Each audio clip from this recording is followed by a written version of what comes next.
صباح الخير مشاهديني ومتابعين قناتي.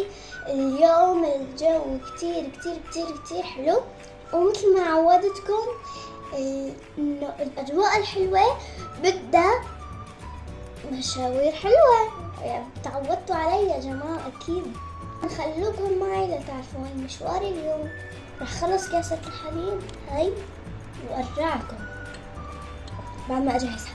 طبعا انا هلا لبست وظبطت وكل شيء تمام. قبل ما نبلش لا تنسوا لايك وشير وسبسكرايب.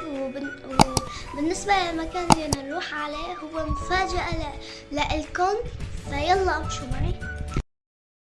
هي المفاجاه قلعة حلب، واللي ما بيعرف وين انا هي قلعة حلب، اشهر قلعه في التاريخ.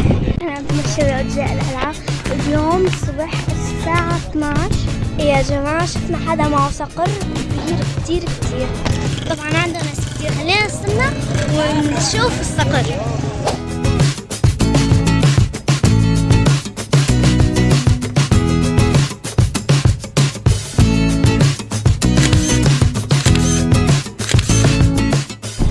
يعني أنا صراحة كتير بحب الأنواع من المغامرات، وأنا كتير بحب إني أشارككم كل مغامراتي. فطلعوا جمال القلعة يا جماعة.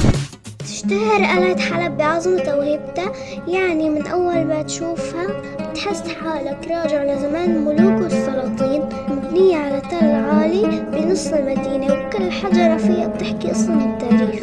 الناس بيجوا من كل أنحاء العالم ليشوفوها، وهي كانت دائما رمز العز والقوة لأهل حلب.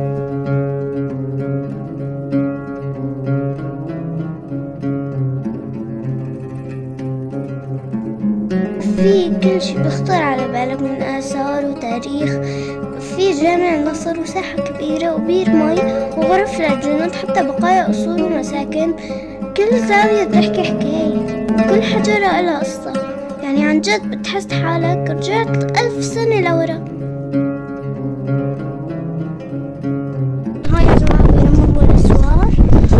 وآخر مرة جيت مع بيت جدو كان هون أظن محطوط العالم، كان محطوط العلم السوري هيك ممتد، وكان في خضار مو معقول ابدا، وكان كتير حلو كتير كتير كتير حلوة. يعني يا جماعة هذا اللي قدامنا الجامع. يعني طلعوا هون على يمينكم في خرابية كبيرة، وانا بدعي لله انه الله يحسن هالبلد ويعملها افضل بلد. القد والمرتفعات وقلعة حلب ترفرف في البلد. الله على الشعر، الله يا حلب، الله يا جماعة. شعري هو اللي عم يرفرف بدال العلم والقلعة ما شاء الله. لا طبعا لا تنسوا تعملوا لايك وشير. والله يا جماعة بنتبه الشوكات ايس كريم المفضل عندي طبعا. ولهون انتهى المقطع. ان شاء الله يكون عجبكم الفيديو، ولا تنسوا لايك وشير وسبسكرايب. اليوم الجو جدا جدا الجو جدا جدا جدا جدا جدا جدا حلو. مثلكم قطعت وخبصت.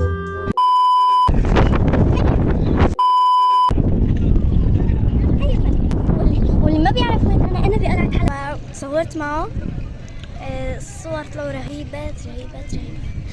خلينا ايش